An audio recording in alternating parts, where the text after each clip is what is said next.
Well, today should be another fascinating program. Dr. Paul Alexander comes back again. Of course, Dr. Alexander, let me read you a little of his CV. Whoop, it's not in front of me at the moment. But he, of course, his book is Presidential Takedown, How Anthony Fauci, the CDC, NIH, and the World Health Organization conspired to overthrow President Trump. We're going to have Dr. Alexander back. As I said, he is a PhD. Training in epidemiology and experience at the McMaster's Institute, where he was an assistant professor, and you'll hear the importance of that training and that experience. We'll be joined by Dr. Philip Buckner. He's the author of the book on masks. Dr. Alexander and Dr. Buckler got together on this.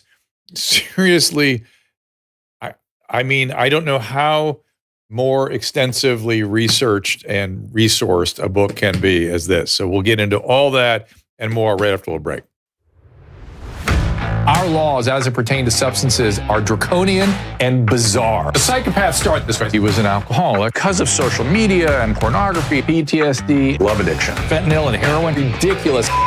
I'm a doctor, for sake. Where the hell do you think I learned that? I'm just saying, you go to treatment before you kill people. I am a clinician. I observe things about these chemicals. Let's just deal with what's real. We used to get these calls on Loveline all the time. Educate adolescents and to prevent and to treat. If you have trouble you can't stop and you want help stop it, I can help. I got a lot to say. I got a lot more to say.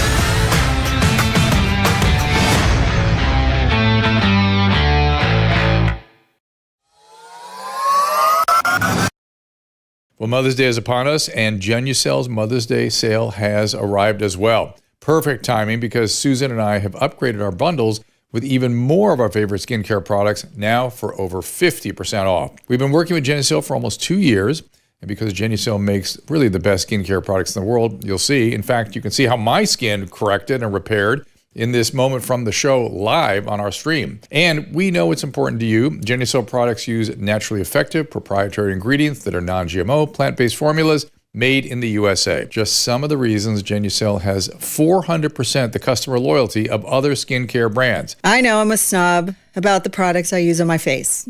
Everybody knows it. Every time I go to the dermatologist's office, they're just rows and rows of different creams. And then when I get to the counter, they're overpriced. All kinds of products that you can all find at Genucel.com. For now until Mother's Day, order Susan's Essentials package to get her favorite Ultra Retinol and Vitamin C serum, as well as other skincare must-haves. Order right now at Genucel.com/Drew and get a free luxury spa box that includes their incredible neck treatment, a free gift, plus free shipping. That is Genucel.com/Drew, GENUCEL.com/DREW.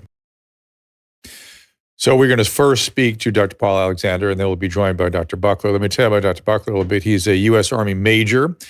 He's a dentist, and he refused to mask because he knew it couldn't prevent COVID. And now he's written the ultimate book, comprehensive guide. Clearly, there's a point of view of the book. Because there's a lot in that book. Let me read you the It is loaded. The subtitle is The Manipulative Psychology, Malformed Philosophy, and Misrepresented Science That Supercharged the Global Hysteria. So it's all there, and I don't disagree with any of that. So we'll see if we can make that digestible for everybody today. And of course, Dr. Paul Alexander is here with us. Follow him on Substack. It's palexander.substack.com. Dr. Buckler is thebookofmask.com, plural mask, realmaskscience.com. And let me see if I've got anything else to tell you, except that, we know Paul Alexander, who's been a key voice in the COVID debacle, as Dr. Kelly Victory likes to call it. And he was one of the first to bring my attention to the fact that the 6 feet distancing thing he was there when these decisions were made. And this was pulled out of thin air as a ridiculous notion. He actually challenged the head of the NIH, if I remember right. Let's get into that. Dr. Paul Alexander, welcome back. Thank you, Drew. Thank you for your team. And it's always an honor and a privilege to be on a show like yours. I'm listening to it constantly, and it's a wealth of knowledge. So thank you. Well, thank you, sir. DrPaulAlexander.com is where you can find him as well. Dr. Paul Alexander. And Paul, I want you to do 2 quick things. I always like to set up, what your training is. I know I've made you go through it now each time you've appeared here, but why the importance of the McMaster's training and what the level of quality is of your thinking and your research and your training, number 1. And then number 2, am I getting that story right? Was it Francis Collins that you challenged about the 6 feet distancing, or was it someone else? Oh, Dr. Redfield, Robert Redfield, and he was the director of CDC, and he was one of the task force members. And truth be told, full disclosure, I had a good work relationship with Dr. Redfield, and he's a good man. He had his own problems with CDC internally as states politics, and a lot of mistakes were made by CDC. And me personally, I just felt he wasn't as strong as a leader should have been for that type of agency in COVID. But I mean, generally, well, it's not just what I said. I mean, I had a conversation with him where he said, it was not based on any science. And when I said it, people said, well, how could the CDC or the task force put out that policy that organized the society for the last few years, and it was based on nothing? Well, Scott Gottlieb, who I believe was the FDA commissioner at a certain point, he then came in an interview and he said that it was arbitrary and basically, and he used the words, it was made up. So it was a stunning admission, well, by me, by Dr. Gottlieb, that we embarked in this 6 foot. That the key with this is that there was no science, but more importantly, many business owners had to close because they could not afford. And the reality is many people harmed themselves. Many people in America committed suicide, business owners, because of the policies of COVID, this being one of them. There was no basis for the 6 feet social distancing rule. And it harmed a lot of people. It destroyed a lot of the economy. So it's one of the things that's a legacy of COVID that was just, it was not just ridiculous, it was devastating. And that's the key, how do we fix that? Yeah, well, I don't know about fix that so much as make sure it doesn't happen again. And I know you have some very strong feelings about masking as well, which we'll get into in a second, which was another arbitrary and insane policy. I mean, as objective data came out about it, they kept ignoring it. But do me a favor though, review your training again and your experience at McMaster's and why that's so important. Okay, well, briefly, because I know we have a time issue. So my background training is in epidemiology from the University of Toronto, health sciences in general too from York University. But post that, I went and I did so my graduate training was in epidemiology, but I also went to Johns Hopkins to do a small program in biological warfare, bioterrorism, and the epidemiological aspects of if you weaponize pathogen, put it on a missile, deliver it into a city, what are the epidemiological and public health emergency responding to that? From there, I went on to Oxford and did a graduate degree in clinical epidemiology. And I met people like Carl Hannigan, Amanda Pearls, Paul Glasio. These people were considered the cream of the crop in evidence-based research and medicine. But whilst I was there at Oxford, every time that we had these little social gatherings and they were chatting with me and they would say, so you are actually from Canada, but do you know this person, that person in evidence-based medicine? And I was intrigued that they were so fascinated. Eventually, they told me that they consider McMaster University to be really the foci of clinical research and actual academic research, and that evidence-based medicine came from there. I actually was not aware of that, and I did my study quickly, and I found out that Dr. Gordon Guyot and Dr. Dave Sackett founded the field of evidence-based medicine, and that we use today. So I contacted Dr. Guyot and said, I would like to go further beyond this graduate degree at Oxford.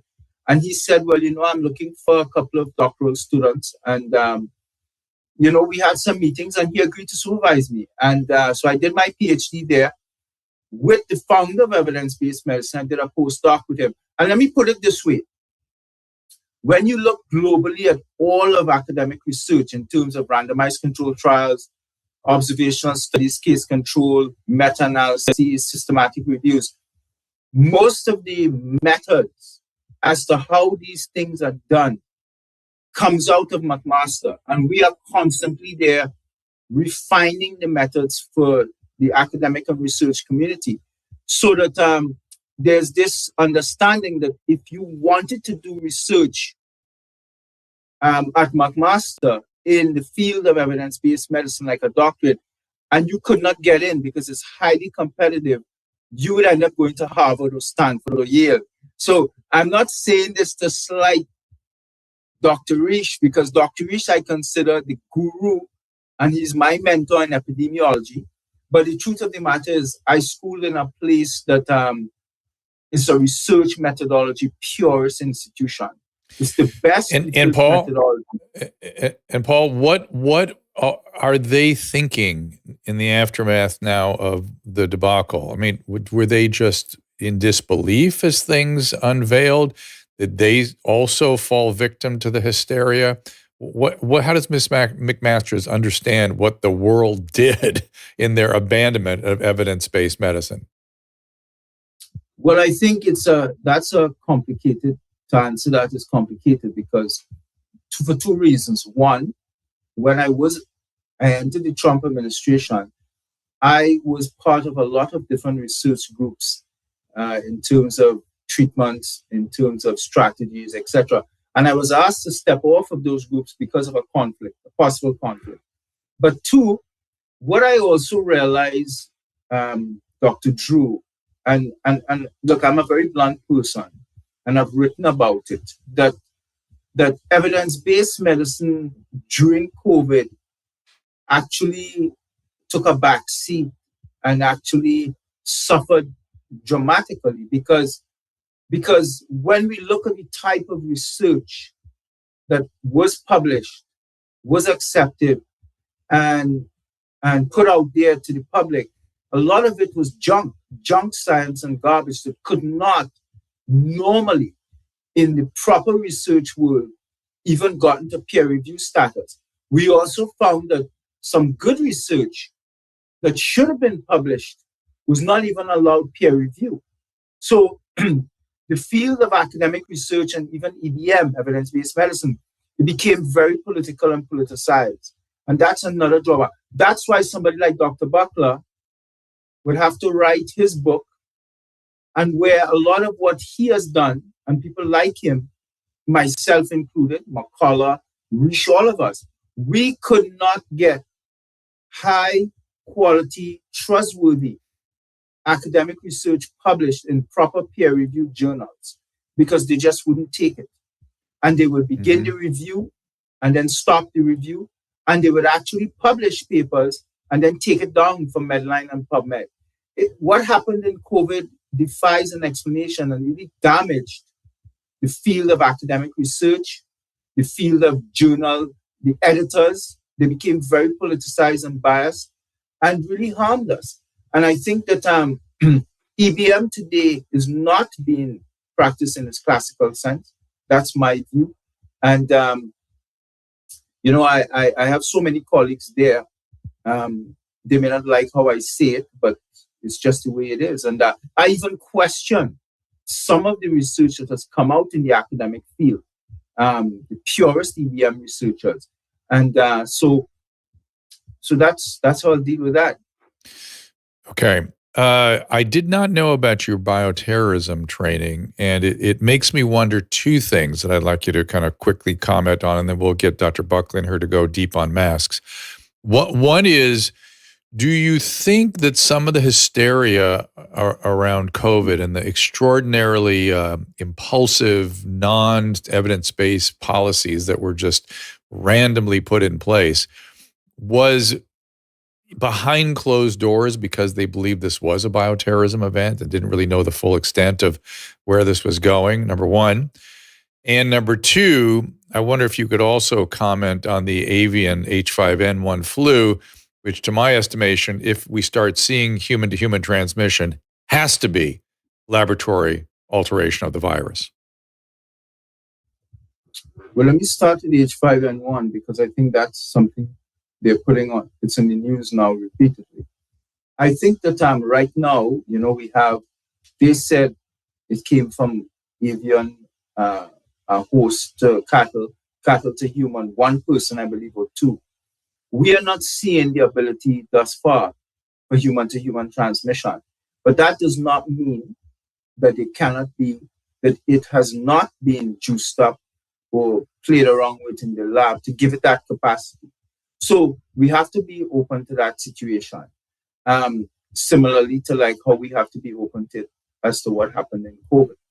And, there's so many, but I guess the point is, what do we do at this point? Do we run below the bed like we did under COVID when we were told misinformation about asymptomatic transmission, about recurrent infection, pre-Omicron era, about all of the things, about equal risk of outcome, despite age and baseline risk differences? So do we adopt that same hysteria and the population lockdown? And I say, my own view, I don't know the views of yourself or Dr. Butler, but my own views at this point, we have nothing on deck to tell us that we need to put on masks, that we need to lock down, close schools, business schools for this, for whatever this is. And but we sleep with an eye open, and we be on top of this, the evidence, because I know, because we just don't look right now. Right. But I'm just saying, if it happens, it's something got juiced up, as you say. But what we did with the wellness company is we added Tamiflu to our kit so people could have Tamiflu on hand. It's not a great drug for HIV-1, but it has some efficacy. And that's the point. Be ready, be prepared, do the most you can. But hiding under your bed is the most unproductive thing I can imagine. And that's sort of where they seem to go with their recommendations from the public health standpoint. But I think that is the key, and that's why I am with the wellness company at this time, with yourself, Rish, McCullough, etc., Thor, Dr. Kelly. It's because I think the dictum of the company is there's a lot of questions that have remained unanswered, and we're actually still learning after 4 years. But what do? We need to offer some solutions. What out there is that we could offer best, short of doing nothing. Once we adopt always the precautionary principle, the precautionary principle, Dr. Joe, as if we don't know what's happening, but we have things available to us that are safe, approved, regulatory approved, effective, cost-effective, not prohibitively expensive, that we can offer and has some modicum of effectiveness, as you said, even if modestly effective.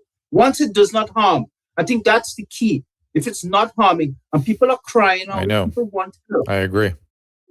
That's the. By the way, in terms of doing no harm, a pharmacological agent, let's say Tamiflu, no harm compared to lockdown, for which the reverberations, the harmful reverberations, will go on for decades. And why there was no risk-reward analysis. Back to Dr. Redfield. Sorry, for some reason I thought it was Francis Collins, because Francis Collins recently admitted, he's the one that admitted that they made it up. But in any event, back to Redfield. What was I going to say about his... been traveling a lot lately in my aging brain. No, it's not going to be about social distancing. I was going to ask a question... it'll come. Here's what always happens. It comes to me after about 3 minutes. But tell me, while I'm thinking about it, go tell me about Dr. Buckler and how you two got together and how this, I don't know if I said the word magnum opus, but my goodness, magnum opus was the term was designed to describe something like this. I've used the word opus many times, but this is. It looks like that infectious disease book you have. True, it is, and it is so extensively referenced. I mean, let me just show you, if I can flip to something, because there's so many references everywhere through this book. But anyway, tell us how you got together, and here's a couple pages of references. Everything is just fully. Reference in published literature. I mean, there must be 4,000 references in this thing. Well, look, let me just say it this way. I believe Dr. Butler will be the optimal individual to really lay out, give us a landscape about this piece of scholarship and this thesis. But let me just say it this way. Across the last 4 years, very early on, Butler, myself, Dr. Raminoskui, even Dr. Rish. Dr. Rish was actually, I did a lot of work with him. We published a lot of stuff. We were looking at the evidence that was showing that, well, first of all, none of the research studies that were being done on masks were proper comparative effectiveness research studies. So they were suboptimal to begin with. Yeah, and so it was kind of like junk pseudoscience. But what we knew from the past in terms of influenza research, some good research, again, out of Oxford, Cochrane Group, Hennigan, Tom Jefferson, these guys, I knew these guys from Oxford, showed basically that the masks were always ineffective for respiratory type viruses and for pathogen. And then Dr. Buckler and me had communicated, and I had a lot of research out there. Himself had a lot of research, and he was compiling this compendium. And we had talked, we had communicated, and you know, he actually, I was surprised because as it was finished, I got my own version of it, and I actually said, you know, will I ever be able to finish this book? And but I actually started to read the book, and right now I'm at about quarter way in, and it's exceptionally well written, as you said, highly referenced. And I think what he has done for the world is he's put together a piece that we could refer back to as more and more of these episodes occur. Hopefully they don't. We could look at the fraud of what happened. Because look, I think what Buckler is trying to say, and what I am being as clear as possible, is this. Today, after 4 years, if we look at the body of evidence in its entirety, we have no evidence. And this is my statement, and I want to preface, that these blue surgical masks, these white cloth masks, man-made masks, any of them worked. We have no evidence that any mask mandate worked. I've seen no such study. And we actually have research that shows that it's toxic. Again, the proper comparative effectiveness research, randomized controlled trials, proper duration, etc., have not been done. You know, we just have a couple out there, the Bangladesh study, etc. These were very suboptimal, and the results were very, and the Danish mask study. But I would like Dr. Buckler, please. I've had the floor. Dr. Buckler is the expert. Okay, we'll get him in here. We'll get him in here. Two quick things though before we do so. Having hung around with Dr. Rish a bit, I was trained on the null hypothesis, and I jumped out of my chair when he taught me that he thinks very distinctly about research, in a sense that we were looking at something, he goes, the null hypothesis is non-informative. I thought, that's what research can tell us. It's either informative or non-informative. And people get way bogged down in many other things. And I love the clarity of his thought. I don't know what that means. It's a way of analyzing research, essentially. And in my experience, the simpler and clearer the hypothesis, and the simpler the experiment, the more the null hypothesis is predictive. But be that as it may. The other thing was I wanted to ask about something you said about Redfield before we bring Dr. Buckler in here. As a very quick aside, you mentioned that he was having trouble at the CDC. One of the things that we are seeing is that a lot of the excesses and the hysteria and craziness around many things these days is sort of being perpetrated by middle management, and the leaders are sort of lose control of things, and then they start representing the middle level sort of point of view, which is hysterical. Did he have something like that going on at the CDC? Well, I mean, two things. One, Dr. Redfield is, as I said, because my job was at Health and Human Services at the Secretary and Assistant Secretary's building. Dr. Redfield reported into our office with Dr. Fauci, Dr. Girard, Dr. Hahn. They all had sub-offices, so I had the honor of working with them. I have my opinion on each. Redfield's a God-fearing man, smart guy. He cut his teeth on the HIV research, but I think when he was given the portfolio at CDC and then COVID emerged, I think I mean, I was there. There's so much of political infighting and tragedy, I call it, at CDC. And I think that he was considered an outsider. I believe President Trump appointed him, and I believe he was never accepted within the CDC framework. So they were undercutting him at most opportunities they got. So he was fighting not just from the point of view of running the CDC and his role in the task force. He was fighting his own internal coup within the CDC, and that was a huge challenge. And I remember, looking at some of the communications and stuff, it was clear that a lot of the people that reported to him, actually, they had no regard for him, whether or not he was the CDC director. And so that made things very, very difficult. And a lot of the wrong that I say CDC did not emanate from Redfield. It emanated from the people below him who was subverting President Trump. That's the key. Right. The key is somebody like Redfield didn't really have control over those career bureaucrats that I think Redfield was not the right person at the CDC at that point.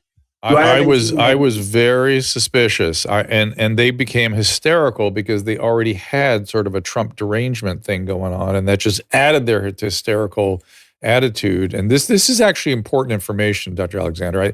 I feel like the world ought to know and take note of the fact that our government, and again, the elected officials who are appointed by elected officials, or let's say the non-elected officials appointed by elected officials, are the will of the people, not the bureaucrats and the so-called swamp that live under them.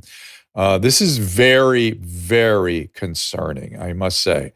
And it's what I was suspicious about. And like the 6 feet distancing, which I was also suspicious was made up out of thin air, you're telling me something today that is informative, as Dr. Reish would say.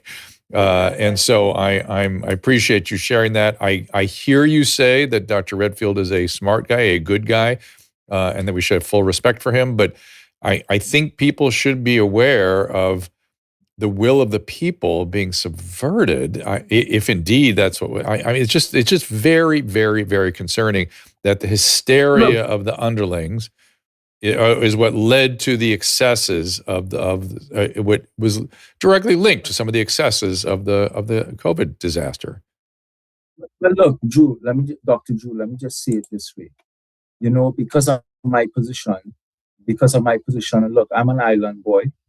So because of that, everybody listens to my accent and stuff. And sometimes they've never seen me. They all want to talk about rum and Coca-Cola. And I know I'm being very blunt. Hey, how's everything, man? And only when we get scientific, then they realize who I am and what I'm, and who they're talking to. But they took the advantage though that when we had a chance, very high level people at CDC, NIH, FDA would meet me at HHS when they came for their meetings. And they would tell me, we like how you speak, we like a lot of things you've said. We are not Trump supporters, blah, blah, blah. They are part of the administrative deep state too. And let me just say it as clear so your listeners will understand. They told me in as clear language as possible that our daily job on a day-to-day basis is to subvert and undercut Trump. We do every single thing we can to slow walk data, to deceive the people we report into, to undercut Trump. And they felt that they could tell me this because they felt that I'm one of them. They assumed that I'm a Democrat, and I know good Democrats, so that's not a bad thing to say. But they assumed that I was part of the administrative state. Only when they understood that I was first a Trump appointee, then I became a federal public servant, that they changed towards me. So I grew to learn a lot of things about, in my building at HHS, April, May, June, July, August of 2020, at the height of this pandemic, there was no one except the 10, 12, 15 of us at HHS who supported President Trump. I am talking about thousands of federal employees across CDC, NIH, HHS, NIAID, FDA, who all flow through that system and that building, the HHS building on Independence, they all worked against President Trump. They did nothing to help President Trump. I think pointing out that it was directed at Trump undermines a little bit the extraordinary importance of your observation. And I hope you substack this and maybe read a book about it. Maybe this is what comes on after masks, which is that the president, the duly elected president of the United States, can be undermined by the administrative state. That is something I've been worried about, suspicious about. You observed it in real time. It could have happened to Biden. It could happen to RFK Jr. if he gets like, who knows? The point is that there are I don't want to use a language that they're just not elected officials who are bureaucrats, and that's the bureaucracy, it seemed to me, has been the enemy throughout COVID. They couldn't change direction. They couldn't admit when they were wrong. They did things that harm people profoundly based on nothing. I'm changing my feelings about bringing that to task, because I've always said, no, let's just understand what happened to make sure it doesn't happen again. But now I'm starting to think, well, maybe some people do need to be brought to task so they think twice before they undermine someone who's an elected official. But listen, Paul, I want to get deep on masks. I want to bring Dr. Buckler in here. I'm sure it'll be illustrative of the excesses that we're talking about. So I appreciate you. We'll be right back after this, and back with Dr. Philip Buckler. Let's talk about aging, because everyone wants to know how to slow it down. For almost a decade, I've been taking a healthy aging supplement called True Niagen. This supplement boosts NAD. That's something that cells can't live without. It's done with a patented form of nicotinamide riboside called NR, or Niagen. It's more efficient and more scientifically reviewed than NMN or other NAD boosters. True Niagen is truly the best way to boost NAD levels. And it's made by Chromadex. They are the gold standard in the NAD space. Dr. Charles Brenner, the scientist who discovered the NAD boosting potential of NR, explains. And the center of the metabolism that allows the conversion of food into energy is NAD coenzymes. And NAD gets disturbed in the aging process. And as we're exposed to conditions of metabolic stress, Niagen, which is the form of NR that was developed by Chromadex, is the best and the only fully legal form of NR. And this is really the gold standard for NAD boosting vitamins. I love this product. I urge you to try it. Go to drdrew.com/True Niagen for 20% off your order. That is drdrew.com/True Niagen, TRUNIAGEN, and enter Dr. Drew at checkout, DRDREW. Enter it at checkout for 20% off. We all know the value of a good night's sleep. We feel better, look better, have more energy to spare, but you could be missing out on all of those benefits if you're sleeping on sheets that are too hot or too cold or just plain uncomfortable. I have the solution. Cozy Earth bedding. Cozy Earth is the softest and most comfortable sheets, blankets, loungewear, and more. They use premium viscose from highly sustainable bamboo, and we sleep in them regularly. I wear their t-shirts. Susan wears their pajamas. Cozy Earth bedding comes with a 100-night sleep trial, which means you have up to 100 nights to sleep on them, wash them, try them out. If you're not in love, just return them within 100 days for a full refund. Susan and I love them. In fact, we have Cozy Earth sheets on our bed right now, and they made a huge difference in our sleep. If you've never tried Cozy Earth, we have some awesome news. You can save up to 35% off Cozy Earth right now. But hurry, this offer will not last. Go to CozyEarth.com, enter my promo code DREW at checkout for up to 35% off on your first order. That is CozyEarth.com, promo code DREW, COZYEARTH, CozyEarth.com, code DREW. You asked for it, and the Wellness Company has delivered.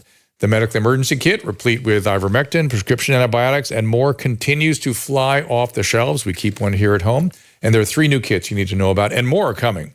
The Contagion Emergency Kit was inspired by the high demand for the medical kits. In that Contagion kit, you'll find ivermectin, hydroxychloroquine, antibiotics, budesonide, and a nebulizer. And a must for your next trip is the Travel Emergency Kit, something I made sure exactly what I give my patients is in this kit and some more. The kit includes remedies for jet lag, variety of infections, even GI ailments. Imagine your flight getting grounded anywhere, say even in the U.S., and you start getting sick. You do not want to be at the mercy of the U.S. healthcare system or any healthcare system. At home, we keep the ultimate first aid kit on hand. It has over 20 essential supplies and medications for situations when time is of the essence. Order one for your car and your go bag. Because these kits contain prescriptions, your purchase includes a telemedicine consultation as well as an instruction manual. Go to drdrew.com/TWC for 10% off. That is drdrew.com/TWC for 10% off all your orders. I'm very excited about these kits. Go to drdrew.com/TWC. All right. Dr. Buckler, as I said, is a dentist. He's also a major in the Army. He has written the opus, The Science of Masks and the Book of Masks. This is the Book of Masks. And he's got an interesting subtitle to that book. He was, I think, one of the only people to stand up in the Army against the masking and the insanity. And Dr. Paul Alexander, of course, stays with us as well. I want to make sure we give Dr. Buckler's particulars, thebookofmasks.com, realmaskscience.com, as you can find Dr. Buckler's material. And of course, you can purchase the book on masks, this extraordinary volume. And volume, again, is the proper way of describing it. It is an extraordinary document, extraordinary book. Please welcome Dr. Philip Buckler. Thank you for having me. Of course. And I know you were sitting patiently while Dr. Alexander and I were going on about various things. And Dr. Alexander is still with us as well.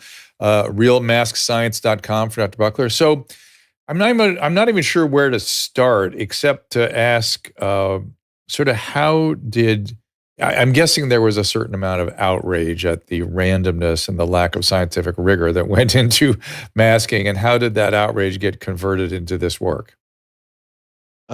That's it. That's it in a nutshell. I mean, I saw it happening and I was like, this is so wrong on so many levels. And the science to me was always kind of secondary, but people kept appealing to the science to justify it, even if masks worked, which they don't, even if that was the case, that wouldn't necessarily justify forcing them on everyone. And even if they worked, you wouldn't need to force them on everyone in the first place.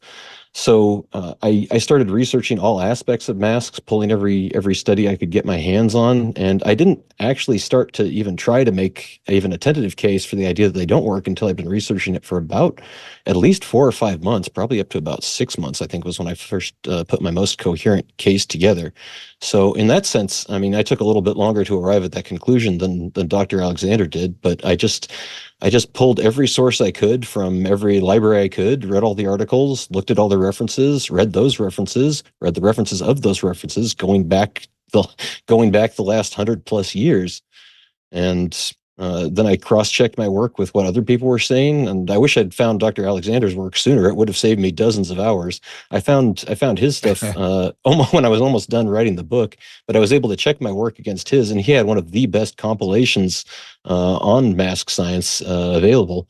And he even tracked down the WHO meta-analysis of 10 randomized controlled trials prior to 2020 that I kept seeing referenced, but I could not find to save my life on the WHO website until I found the link on his Substack. So thank you, Dr. Alexander. Wow. And yeah, of course, they buried that deeply. So am I wrong to think, and there's no evidence that surgical masks do anything, and for those of you that go, surgeons wear surgical masks, yes, so their saliva and the bacteria in the mouth does not enter a sterile field, not to prevent a respiratory virus from being caught. And so surgical masks, zero efficacy, both directions. But am I wrong to think that wearing a properly fitted N95 perfectly fitted and perfectly worn without any exception and not taking down for bites of Cheetos, worn perfectly, could have some benefit on protecting oneself? Is that wrong of me to say that? Honestly, at this point, I don't even want to concede that. That's probably if you're going to try to make a case for masks, that would be the strongest you'd be able to do it. But if masks actually worked, right, we would expect to see a statistically significant difference when healthcare providers who are trained in wearing masks who wash their hands, do everything else right when they do it, when they're wearing N95 masks compared to surgical masks. And we have a bunch of randomized controlled trials, including one sponsored by the CDC in thousands of healthcare providers over multiple hospitals across the nation, showing that there's no statistically significant difference between N95 mask respiratory infections and medical mask respiratory infections. So at this point, I would say even N95 masks don't make a statistically significant difference. And if someone wanted to say, okay, well, there's a non-statistically significant protective effect, well, would you wear a piece of armor that doesn't give you a non-statistically significant effect to stop a bullet? It just doesn't make sense. And when you dig into the details of some of those randomized controlled trials, there was one by Loeb et al. That came out in 2023, as a matter of fact, one of 3 that I know of since COVID. That one actually showed a higher rate of coronavirus infections in the N95 group. Again, not a statistically significant difference, but so at this point, my position is that they don't make a statistically significant difference in either direction, no matter how good of a mask you wear, other than that cloth masks make things worse. And all that is there. All that is research, highly researched in the book. Now, it seems to me you're getting into, yes, there are hyperlinks there. You get into the psychology and the philosophy in this book as well. So summarize some of that for us. I'm very fascinated by the whole mass formation phenomenon, but what are your conclusions about all that? I mean, I would say that masks were weaponized behavioral psychology. I'm still not 100% certain it was intentional from everyone, but there were a lot of behavioral psychology units, and we can see this from the UK or from Germany, at least, with documents that were released, showing how behavioral psychology was deliberately leveraged and I would say weaponized to get people to wear masks more. And if you read books by Richard Thaler and Cass Sunstein, their book Nudge, Robert Cialdini's Principles of Influence, masking, it just hits all of those classic psychological influence principles so effectively. Social proof, the rule of reciprocation, the my mask protects you, your mask protects me. That's the classic trying to force people into a reciprocal relationship, whether they want it or not. Another one was the hashtag I wear a mask because campaign. When you get someone to publicly commit to their reasons for doing something, they're far less likely to repudiate that later on or to change their mind. And I go into a lot of these ways in which masks were leveraged that way. Well, there is no doubt that Cialdini's ideas as a persuasion. He is the grand Kuba of persuasion. I love his work. I saw it. He had a book called Persuasion and various stuff out there. But there was no doubt in my mind that was all afoot. I'm sure people were hired to do this. I wouldn't even blame the people that gave the techniques on how to persuade. Somebody who was hell-bent on making people comply. These are propaganda techniques at their core. So they were using propaganda on one end, Cialdini et al. And persuasion, to turn up the volume of the behavior. Then, even more aggressively, they were using cancellation and what's the word I'm looking for, where you keep people's information down. This is my brain today for some reason. Censorship. Censorship. Thank you. They're using suppression and censorship suppression, even more aggressively on the other side.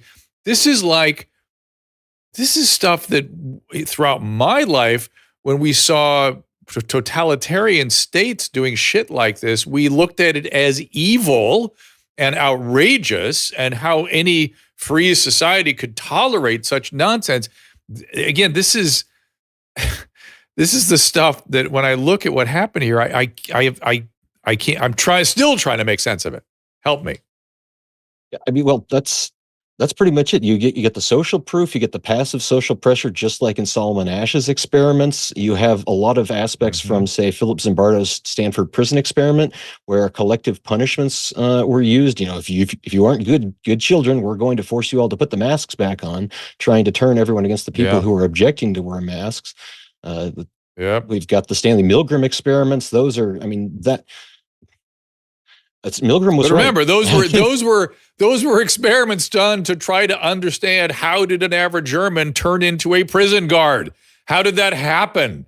That's what we were trying to understand because it made no sense to us in a republic-free society. And now here our government has been doing it. Let's bring Dr. Paul Alexander in because he was there when it all went down, and I just rely on his insights. And Paul, sometimes I think you don't realize how much you actually witnessed, all this stuff because it was just happening around you. But those of us that didn't witness it, this is extraordinary. Yeah, well, I mean, truth be told is that, first of all, I'm very, very honored to listen to what Dr. Buckler has just said because I support it all. Well, let's be blunt then. I am probably in the most unique position that people had because I was the only academic scientist in HHS in that building during COVID. And when it became known that I was there as a Trump appointee, it was held for me from the deep state. And but the point is that I had the opportunity to look on and to listen and to see. And there was every effort to subvert Trump. And let me say it this way. So President Trump would have occasions where he would invite the staff to his Trump Hotel in Washington. So on one of those invitations, I went there. I was with Dr. Scott Atlas, and we were hanging around talking with other people. And there were these people from the State Department who were Democrat, but they were also invited, but that's okay. And one of them told me something that surprised me. They said to me bluntly, they said, President Trump is only visiting here, He's only a visitor. The POTUS is a visitor. We run things here. We, the administrative state, run America. He might be here for 4 more years, which he was not. But then he's gone. We live here. We run this thing. And that made it clear to me, the situation. I grew to really understand what a president of the United States, really, from my point of view today, has the amount of power that they're willing to take. Because if they arrive there, the administrative state will give them nothing.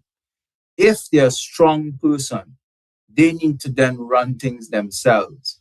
It will be war, but they need to do that. I think Trump 2.0, should he get in, and this is not a show to promote President Trump, but I'm just saying, from what he went through Trump 1.0, I believe he learned enough that 2.0, he'd be a very different animal to deal with. And they would be very concerned to deal with him. He better select, if should he be elected, he better select a vice president who can be also elected, because this is not a short-term thing, who has a similar ability. But it seems extraordinary. It sounds to me like we need somebody like the Argentinian president that just starts closing things down and shrinking things and just arbitrarily doing stuff because of this extraordinary behavior and the philosophy of a. Listen, I don't care who's doing it. I don't care. It could be all Republicans. Because I'm a moderate. I don't care who it is. I just don't like the idea that public servants don't serve the public will. That is disgusting. And that is a problem because they don't know better than us. And that is the opposite of what the founding fathers had in mind. And I mean, they could even be doing the right thing, these people in administrative state, and still it would blow my mind that they felt that way. And I've said this before. What they don't understand is that these are ideas developed by Louis XIV. He was the one that developed the ultimate administrative state. And it actually was the Jacobins during the Revolution who wanted to take that administrative state and just make it a totalitarian bureaucracy that really ran things without a monarch. We call that Soviet Russia. We call that China. They did that. Didn't work so great for the most part.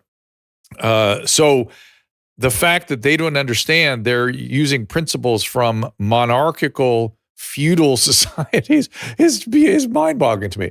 But I'll let you answer, Dr. Buckler. What do you want to comment on this? I see you smiling. Oh yeah, well, that just jogged my memory because I know you're a student of the French Revolution, and you probably know how in 1792, just a year after the First Amendment was passed in America, the French Legislative Assembly mandated that everyone wear what's called the tricolored cockade, kind of a disc-like decoration of three colors, and said anyone who doesn't wear this cockade, that's a sign of rebellion. At least any man who doesn't do it. And that's what masks were. Masks were an enforced flag wearing, an enforced tricolor cockade. Yes, Well, yes, and the fact that people are still wearing them is more evidence of that, because they clearly aren't trying to protect themselves from a virus. They are trying to signal participation in this process. What should we call it? Or what should we? This thing needs a name. It's not a revolution. It's a. Either of you have a name for? I mean, and again, I'll remind everybody that the organization that mandated the tricolor was called the Committee for Public Safety. It was on behalf of safety. That's funny. Do we have a name for what we've just been, or what the mask wearers are engaged in? Either of you have an idea for that? Bad Violation teeth. of the First Amendment, enforced symbolic speech. No, but I mean, what do they is. think they're? It is, of course, but is it a revolutionary gesture? Is it a comply? I mean, what is that? What do they think they're doing? Or is it Trump derangement at its core? Is it just hysteria? Somebody on Rumble said zombie apocalypse. Well, zombie apocalypse is not far off. But go ahead, Paul. You had something there? Well, I mean, look, I think it's very troubling when we look at the body of evidence today, and we could show in every single report, scientific report, observational study, any type of research, any government report written in the entire world, we could find not one study that shows that lockdowns during COVID worked, that school closures worked, that business closures worked, and that any of the mask mandates worked. In fact, wherever they were implemented mask mandates, infections went up. And there was a fascinating two studies that I know Dr. Buckler has in his compendium that I wanted to remind. The one that really caught our attention was one done by Chow et al., Ho Chi Minh City in Vietnam.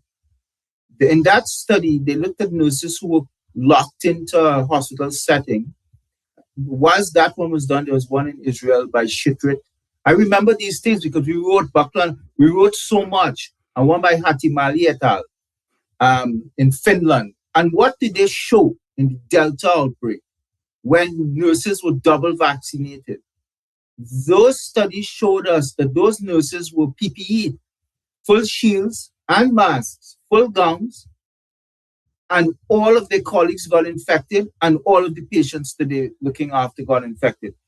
It showed us very early on that the masks did not stop infection and that the masks were not working, even amongst healthcare professionals.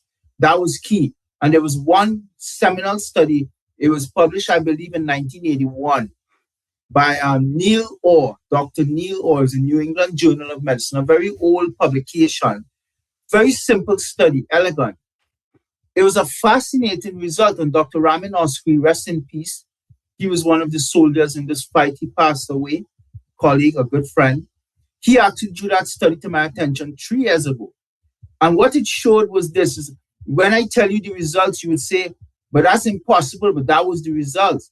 They looked at surgeons in a hospital, and they looked at a group of surgeons who were masked and a group of surgeons who were unmasked. This is over 40 years ago. And what they found was that the surgeons who were unmasked had far less infection in their patients, etc., than the surgeons who were masked. And in other words, that the masks, they were actually arguing that the masks on a surgeon actually contaminates the surgical field in a way that an unmasked surgeon would. Very fascinating study. Very fascinating. You must read about it. Neil Orr, and it's in Dr. Buckler's compendium. It's out there. it's hard to believe, but I understand that this was published. Let me ask this to both of you: that what do you address in the book, in particular, all the studies that are trotted out in favor of masking, in favor of school closures? Go ahead, Dr. Buckler. Oh, yes. In fact, the CDC's famous science brief that they last updated back in December 2021 and then quietly removed from their website a couple of years later, that had about 90 references in it. And that was, people would just gesture at it and say, oh, you don't think masks work? Oh, well, go read the CDC. You don't know what you're talking about. Well, I read every study in the CDC's science brief, and that science brief was a piece of trash. It more than a third of the references they cited didn't even have anything to do with mask efficacy. Most of them were laboratory studies, and the observational trials that they had in there were, I mean, Dr. Alexander commented on some of them as well. They were just not good observational studies to begin with. So I actually address every single one of the 90 studies cited by the CDC to support masking early on in the book, and I go through and dissect every one of them, and I took them and I categorized them, as a matter of fact, in a diagram form that you can find on my website, thebookonmasks.com, on the extras section, where I kind of diagrammed them out as a teeter-totter. Where closer to the fulcrum, you've got studies that are like modeling studies or opinion studies, then laboratory studies a little bit further out, and then you have the range of observational studies, and then you've got randomized controlled trials on the far end where they would have the most impact. And when you lay out where all of the CDC studies fall on that compared to all of the studies that they just ignored, it's not even close. The evidence is just overwhelming that masks don't work. And we're just talking about masks. We're talking about masks generally. Then you take it to the next sort of, I guess, meta would be the proper word. I don't mean meta-analysis, but the meta concern that mass masking and mask mandates are even less efficacious. Just do no more than think about how people were coached about wearing masks. Well, pull it down, put it right back up again after you eat your Cheetos, just take it off just during lunch. Zero efficacy at that point from any standard. And that's how we went through life with this. And everyone wear their masks. First of all, they're wearing surgical masks. Secondly, they're wearing them below their nose. Or you can see, I mean, I'll never forget the picture of Bernie Sanders in the Congress with the N95 mask on, and his glasses steamed up from the breath jet going up through the open passage between his nose and the mask, meaning zero efficacy of said mask. And this was the world we lived in. And by world, I do mean world. I stood outside the Louvre, and a security guard came up to me, a very nice young man, and said, "Gardez la masque, gardez la masque, keep the mask on." Outside the Louvre. And then again, outside mask wearing is another level of insanity. Zero transmission outside. Who wants to raise their hand? Go ahead, Paul. Well, the thing is, like when you say it angers you as to what our governments and our health officials and the law enforcement did to us during 2020, 2021, at the height of COVID. I mean, if you could remember that photo, that video, short video of was it the Spanish or Italian police riding on the seashore in the water on their horses, going into the shallower water, trying to pull a swimmer. The only person out in the water, nobody's on the beach, and they're trying to grab this. We had that happen here at the beach. A guy was on one of those standing surfboards paddling by himself. No one on the beach, no one in the water. A Coast Guard had to come up in a boat to go get him. I mean, this is the insanity. They wouldn't let us sit down on towels on the beach, but we could stand up. You were allowed to go to the beach, but you couldn't sit down at the beach. And a lot of, we're on to you, we see you. Those people should be ashamed of themselves. I'd like to hear some apologies from some of those people. Well, I know Dr. will have a remark too, but what's that, Paul? I just have to say, I know Dr. Buckler will chime in too. My view is this, it was so ridiculous, but it was so nonsensical that the real tragedy of this, Dr. Drew, is that people harm themselves as a consequence. And that's where the discussions have to go. Because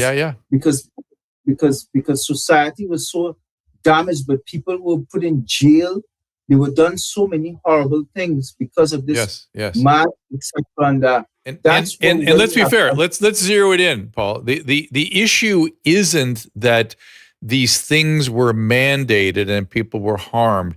The issue is that there was zero evidence, zero reason for them to do these things. If they had reason, or even if they thought they had good reason, like there was a consensus among scientists or clinicians or something, that they made the case. This was not that. This was arbitrary. This was hysteria, and it's that feature that is so much the problem here. Like for instance, like.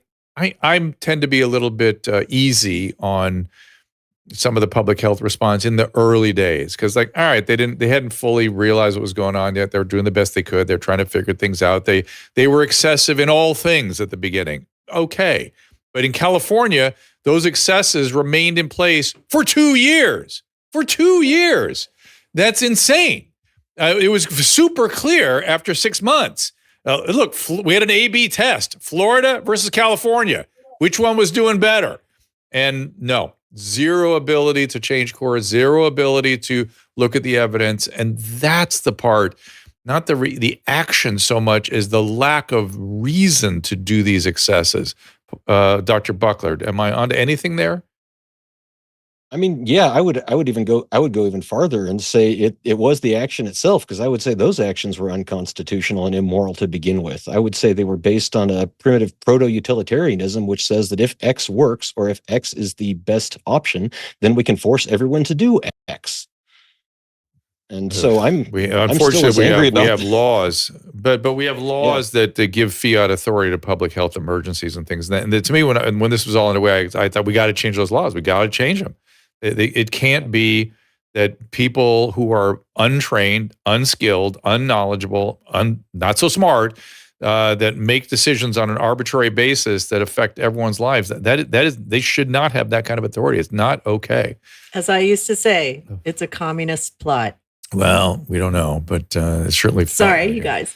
But all right. And then Dr. Buckler, review with me your actual what happened to you when you actually refused the command to wear masks? Well, I mean, in my case, a lot of my self-knowledge from this entire experience is completely not flattering based on my experience and how long it took me to finally tell the Army no on masks. I think I would have fallen into the same traps as a lot of soldiers historically did when that we now look back on very rightfully and say those soldiers did the wrong things. But now I have a much better conception of exactly how intense that pressure can be. So I complied with wearing a mask while I was in uniform up until February 1st, 2022. But by 2021, anyone with two brain cells to rub together could tell that no branch of the military was acting in good faith when it came to religious accommodation requests. I responded to that by trying to file the strongest possible religious accommodation request with regards to masking. I do not want to wear, I have a sincerely held religious belief against wearing a mask in any manner exceeding what was common in my profession or the general public prior to 2020. And so I sent that up, the more than 200 studies. It was just kind of held in limbo for 6 months. I finally was like, hey, I can't do this. If this hasn't at least been actioned, I'm just going to say no, and I'm going to articulate why. And so I did that, and for a month it was just counseling statements. I'd show up to work, wear a mask, no sir, go home. And then about a month later, I was suddenly told that my religious accommodation request, which had been registered as complete 6 months before, was suddenly incomplete. And so I had to go through another chaplain interview, another healthcare provider interview. The first healthcare provider actually recommended accommodation, as did both chaplains, and the second healthcare provider didn't opine either way. But within 24 hours, that came down denied. And I found out later that the staff judge advocate at the higher command level had given my commanders, both my company commander and my brigade commander, templates, which they were just basically supposed to sign saying why they recommended denial of my accommodation request. So I got a general officer memorandum of reprimand. I got a referred officer evaluation report, which sounds very innocuous, but they'll ruin your career.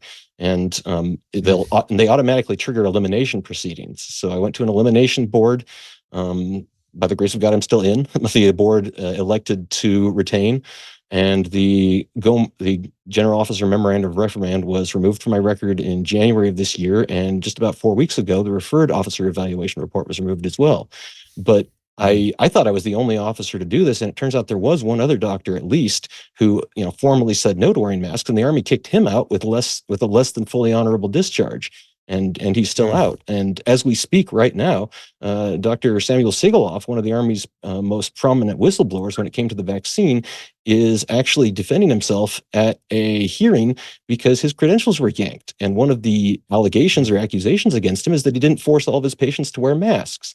And I had all of my patients take off their masks because by the nature of dental treatment, if masking was so essential, you wouldn't be able to do any dental treatments.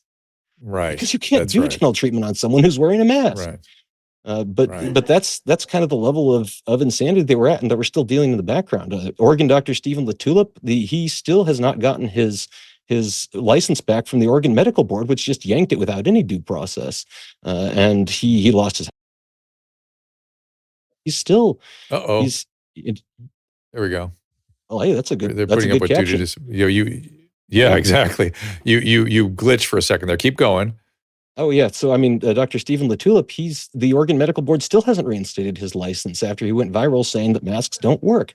But this kind of weaponization of the administrative process and using it to circumvent any actual due process rights is one of the mechanisms that was used to silence dissent and to shut down any doctors who were willing to say otherwise. So this is still, like, a lot of people want this to be done with, and I want it to be done with too, but it's very much not done with. It's going on in the background as we speak. What is? What do you mean? Oh, this fight. I mean, like I said, Dr. Sigaloff he's at a hearing where their fight. Yeah. These people that were crushed by it. Yeah, and yes, we of course want it to go away, but we don't want it to happen again. That is the really key thing here. All right, listen, we got to kind of wrap things up here. I'll let each of you kind of give me your last thoughts. Dr. Buckler, you first, then Dr. Alexander. Well, I really appreciate your work over the last couple of years on masks. I've loved seeing kind of the development of your views, and it's a real privilege to be on here with Dr. Alexander too. And this isn't over, and it can't be over until the wrongdoing when it comes to masks is acknowledged, repudiated, repented, and safeguards are put in place such that this does not happen again. Because right now, if things just stay as they are, it's going to happen again. The only question is when. It could be worse. You have the world. It could be the World Health Organization mandating these things. Somebody's not a doctor, not elected, and has authority over a sovereign official. That's an insanity we have to prevent. And Dr. Buck, you just reminded me that, Susan, do you remember that environmental engineer we had in early on? And she was the first to alert me about masks and how ineffective they were. Right. She was telling us how that it sprays farther through the mask. Yeah. She was saying that 60 feet. Yeah, she was saying 60 feet, sort of, she had all this good engineering data.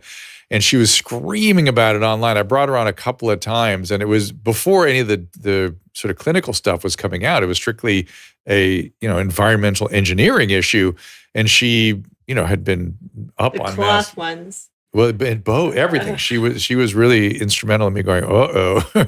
Well, thank you, Dr. Buckler, and then Paul, give me your final thoughts. No doubt we'll see you again sometime down the road here, but this has been kind of, again, every time I talk to you, I pull away something a little more, another little piece of startling information. It started with the 6 feet being just completely out of thin air, which I suspected. Now we have the administrative state, the middle management that I was worried about. You've confirmed my darkest fears about that. Finish us off. Well, I mean, first of all, thank you so much. Again, it's an honor with your crew in the background making this happen for us, and to be with Dr. Buckler. And I want to say, sir, thank you for your service. And I really wish that everything works out what you're doing to get out of that situation. Look, at the end of the day, Dr. Drew, we are in this situation because a most nonsensical, ludicrous response was done to this quote-unquote COVID pandemic. And we have facts today that showed us really an infection fatality rate of 0.0304%, survival rate 0 to 75 years old of 99.998%, almost 100%. We can make a credible enough statement today that across 4 years in America, that we could find not one healthy child, and I am talking about a child from 0 to 19 years old using CDC's pediatric definition of pediatric. One healthy child getting COVID, becoming severely ill or dying. I'm not talking about a child, a person, a teenager with underlying grave medical conditions. Not one. The data is the same in Germany, in Sweden, etc. So that told us we have a median age of death, COVID, still May 2024 of 84, with 3 underlying medical conditions, roughly. Life expectancy is about 79. I believe 77 for men, 70, 79 or 80 for women. That means COVID kills. If we accept this COVID virus story, COVID kills beyond life expectancy. Those are very important statistics that we need to walk away with. They're coming again with the H5N1, and I don't see no problem with any issue. I don't even buy some of it. And we are in a war. Dr. Buckler said it. They're not done. They're not finished. And thank God, Dr. Drew, programs like yours where the listener must support you. I mean, if you have to choose me or Buckler, support Dr. Drew first, his outfit, because he allows people like us to come on and to talk to you. But you are also critically informed now. So your public is so informed, Dr. Drew. We just need them riding shotgun with us to wage this battle. And I want to thank you once again. And TWC, please go to twc.help. We support that organization, twc.help. Yes. Thank you. Yeah, they've been a pleasure to be a part of it. drpaulalexander.com. And again, your Substack, Paul? The simplest way to find me is you just Google Alexander COVID News. Just Alexander COVID News, and I have it right now. It's for free. You could subscribe, and I just basically write everything I want to say. And Dr. Buckler, anything? he gets a head of steam on those Substacks. And Dr. Buckler, anywhere else you'd like people to go other than your book? I get it every day. I mean, the best place to find me is thebookonmasks.com. I don't want the cost to be a limiting factor for anyone. So if they just email me, Philip Buckler at thebookonmasks.com, and say, hey, please, send me the PDF version of the book, I'll send you the PDF version of the book for free. The audiobook version's it's on Audible, but it's also on YouTube for free, and Rumble, at least. And YouTube hopefully won't take it down anytime in the near future. Well, congratulations, Dr. Buckler and Dr. Alexander. Great to see you again. Gentlemen, I hope to see you again in the near future. Likewise. Thank you for having us. You got it. And coming up, I know Caleb threw up there at the beginning of the show. We have Dr. Joseph Latipo in there tomorrow. Aaron Cariotti and Meryl Nass. That's a very powerful combo. We'll have to get an update on what's going on in the Supreme Court there. John Bowden coming in. Tulsi Gabbard. Mike Benz coming back. Kelly Victor and Brian Hooker. I think I'm away that day. Is that right, Susan? And I think they're going to actually take over that day. Yes. Yeah. So one more date to be. You have to go to Vegas to see Vince at V-Shred. Oh, right. And we will be from New York next week, so look forward to that. I have a very interesting thing to do with Greg Gutfeld. I will just telegraph it that way on Monday. So tune into Gutfeld. Just keep an eye out for that. Or put it on your DVR. Yeah, it's your a YouTube very, very special YouTube TV or your very special Fubo Gutfeld that I was privileged to be a part of. So far, looking good. All right, so everybody, thank you, Susan. Thank you, Caleb. Thank you, Emily Barsh, for getting the show together. We appreciate you all for supporting us. Please do. One of the mysteries to me is that you guys aren't getting on True Niagen the way I suggest you do. You're really at making an error on that one. That is the one of a couple of supplements that I am super clear impacts longevity, and people not doing. You're taking it, aren't you? I hope you're doing it. I've got it's 1,000 milligrams a day. All right, good. Because I feel great. That is one piece of. There's just excellent data on that. And then, of course, our friends at the Wellness Company, be prepared on that front. We've got some very interesting things coming out through them. Look forward to a store here on my website that you'll be able, and of course, our friends at MyPillow, which do I have to read a MyPillow thing, Caleb? Is that coming up here? No, I just put it up on the screen. They can just go get anything they want and use promo code Drew or even promo code Dr. Drew. And we all sorts of good we just stuff received a shipment. Get your beach towels and your. We got a shipment from them, the beach towel stuff. So people need to know about True Niagen, which we need to bring to light. It's not just for old people. No. You take more as you get older, but it helps with No. fertility. It helps with all the things that everybody needs. Here's the thing about longevity. You need to start early, both resistance training, managing your diet and weight, and things like True Niagen. Fatty 15 is something I'll be supporting. There's other things out there that really are substantially important in terms of the longevity phenomenon.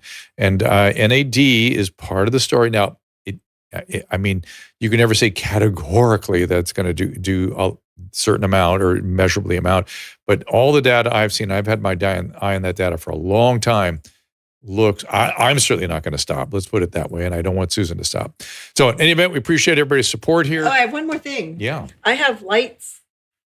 I am lit. But you don't have a camera. I know. I have, while we were gone, Jose, our lighting guy, put up our NAN lights. So I actually look good.